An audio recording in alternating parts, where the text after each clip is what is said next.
Farming is America's biggest industry. While most major American industries have made great advances in productivity, agriculture has outpaced them all.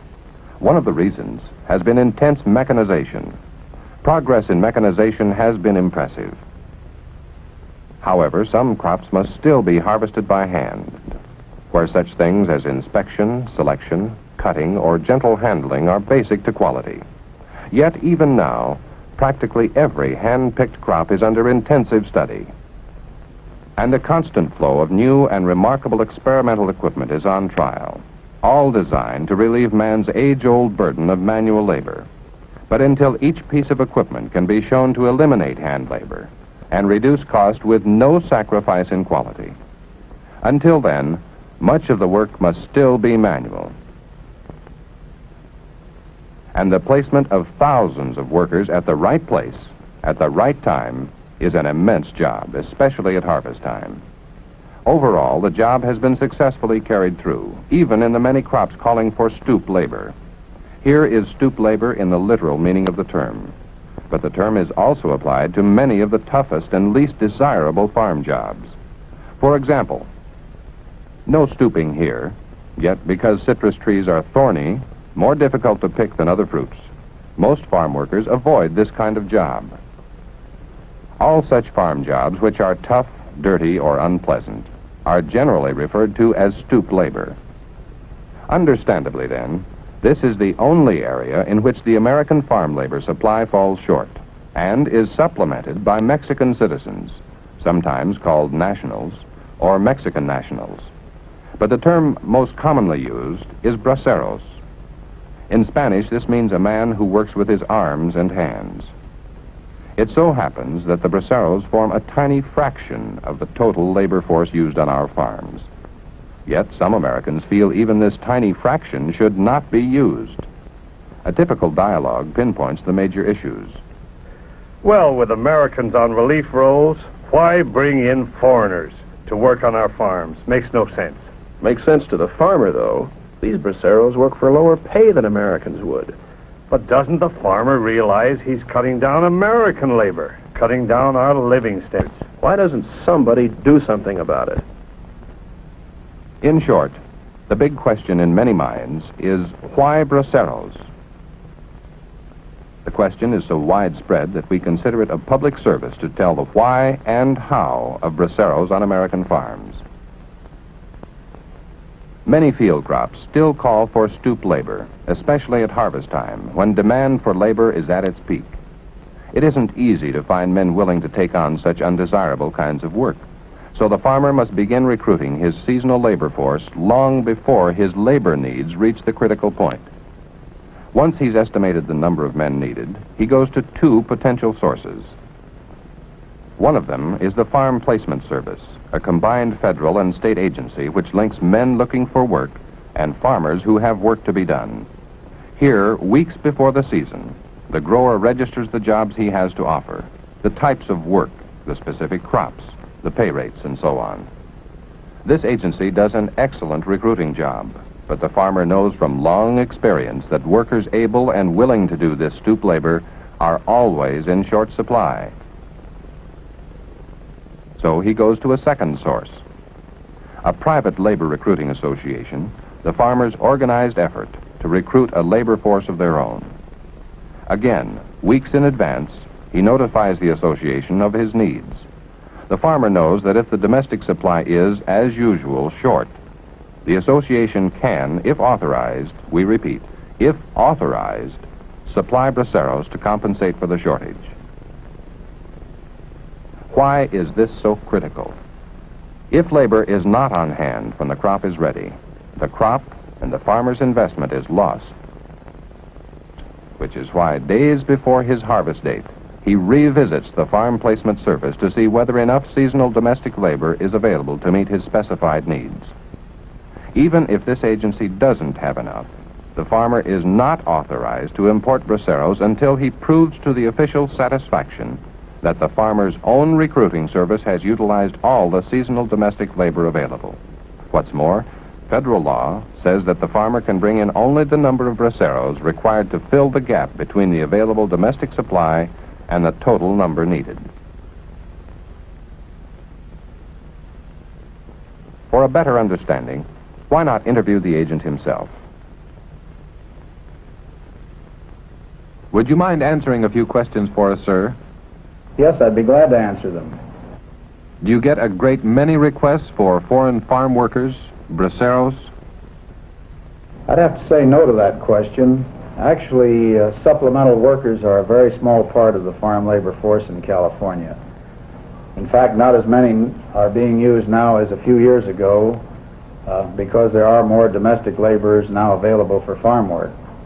We use every possible recruiting method to ensure an adequate supply of labor, including newspaper ads, radio, recruiters, and a key location. I think we do a pretty complete job of recruiting domestic labor and that we meet most of the farmers' requests. Except for stoop labor, you mean? Well, we even supply a good deal of that. It's only when we can't find enough domestic laborers and the farmer has utilized all his sources that we approve the use of nationals.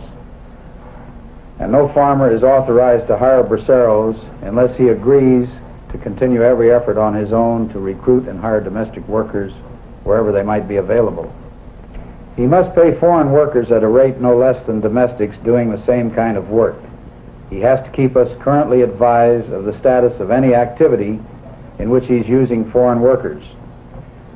These regulations guarantee the employment rights of domestic workers, and nationals are used only when the domestic labor supply just can't meet the need. Thank you, sir. The farmer now brings his certification for braceros to his own labor recruiting association. And as has been seen, this certification for braceros is fully authorized by state and federal authorities. All the facts are checked and double-checked, and only if they meet the preset conditions can the order be put through.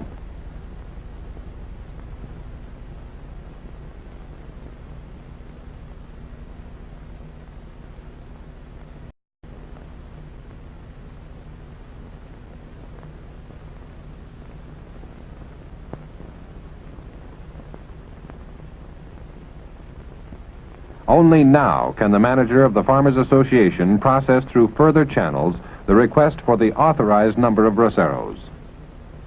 This involves placing the order with the proper authorities at the Mexican border.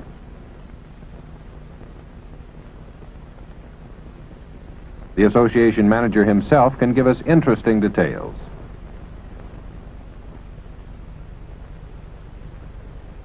Excuse me, sir.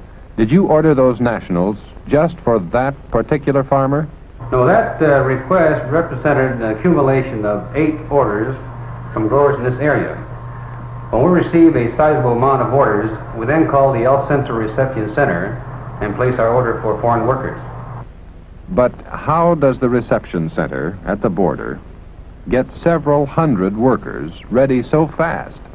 From past experience, we know roughly the number of Mexican nationals that will be needed to supplement the local labor in this area.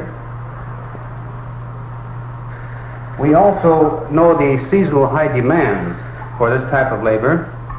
So when growers come in with authorizations from the California Department of Employment certifying that a local labor shortage does exist, and I speak now in terms of stoop labor, we then are all geared, ready to go. But isn't it through your organization that farmers also try to recruit domestic farm workers? Yes, that's true. Here's an example of several ads that we run locally in an attempt to attract stoop labor. We also have used radio as a means of recruitment. in states such as Texas and Arizona. The results of this recruitment effort, as it applies to picking pears, peaches, and apricots, has been fairly good. However, as it pertains to stoop labor, the results were practically nil. Doesn't the Department of Employment supply a good deal of the stoop labor required? Yes, sir. But even with their excellent organization and their experienced personnel, they are unable to supply us with all the stoop labor that is needed in this area. For example, during the 15-day recruitment effort on the part of the California Department of Employment, we requested these number of workers. We had daily transportation available at the Farm Labor Office. As a matter of fact, we requested over 1,100 workers. The Department of Employment was only able to recruit 725. This immediately created a shortage of stoop labor of over 450 workers. And this is where the Mexican National comes in, where the local labor will not. Thank you, sir, very much. And so, in practically all such jobs, the farmer has all the domestics he and the recruiting agencies can find, plus braceros to fill the gap. The entire crew, domestic or foreign, is paid at exactly the same rate. But, and this is very important, even after the braceros are at work in the fields, domestic workers still have priority. The federal law is specific about this. Any local who wants to work has transportation all ready to take him out to the field, where the farmer must take him on, even if it means pulling out a bracero to whom he is already committed by contract. Yet, even with free transportation provided by the farmers, it is seldom that a bracero is made idle. Now, what about the treatment of braceros? Are they mishandled or mistreated in any way? The gentleman at the center of this scene is Senor Antonio Islas, the Mexican consul very close to the bracero program. Listen to what he has to say on this question. First of all, let me clarify a point. These men I'm speaking to are no wetbacks. The name applies to Mexicans who enter your country illegally. These men I speak to are known as braceros. They enter your country through a careful, regulated program worked out between my government and yours. Now to your question as to how the braceros are treated, the best proof they are well treated is that the Mexican government has allowed the continued temporary immigration of the workers, and that a great number of them have returned here many times. The international agreement for this program set up the highest possible standards for the working conditions, living quarters, food, and welfare for the Mexican worker. This program is without doubt well carried out, taking into consideration the number of Mexican temporary workers who come to this country. I find that very few misunderstandings arise and very few errors are committed. Both Mexico and the United States benefit from this program.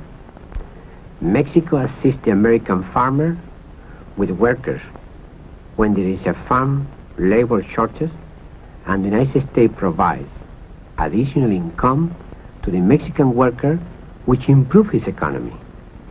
As I say, both sides gain.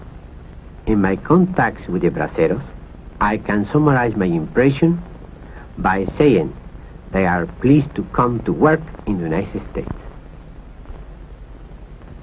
And what of the money earned by the braceros? Is it all, as some people claim, drained out of this country? Hardly. Look at the braceros when they come here. It is obvious they need a great many things, like clothes, for instance. Where do they spend their money? As a local merchant put it, As a matter of fact, they spend a great deal of their money right here. They buy clothing and other domestic items such as transistor radios, luggage, home furnishings, items that aren't readily available back home. Take a look at the Braceros when they come into this country, and again when they leave. They have brand new shirts, pants, shoes, all items bought right here locally. Let's look at this in a little different angle. The stoop labor situation being what it is, I don't see how the local farmers can get along without Braceros. Without this source of labor, many farmers are going to be unable to make a profit. And we sure don't want this to happen because the farmer is still our best customer.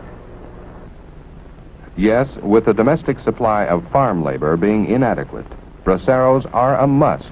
But some people say to the farmer, Well, make the pay high enough and you'll pull in all the domestic labor you need.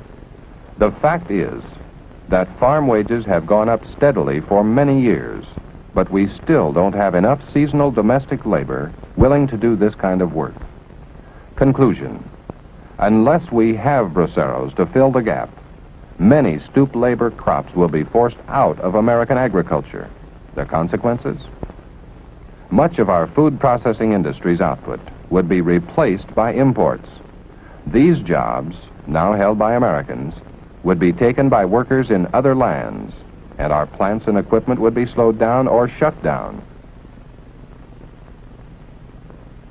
Jobs and investment in the transportation industry would feel the blow. Example: in a recent typical year in just one state, the transportation of such familiar items as lettuce, fresh and processed citrus, asparagus, and tomatoes totaled over $166.5 million.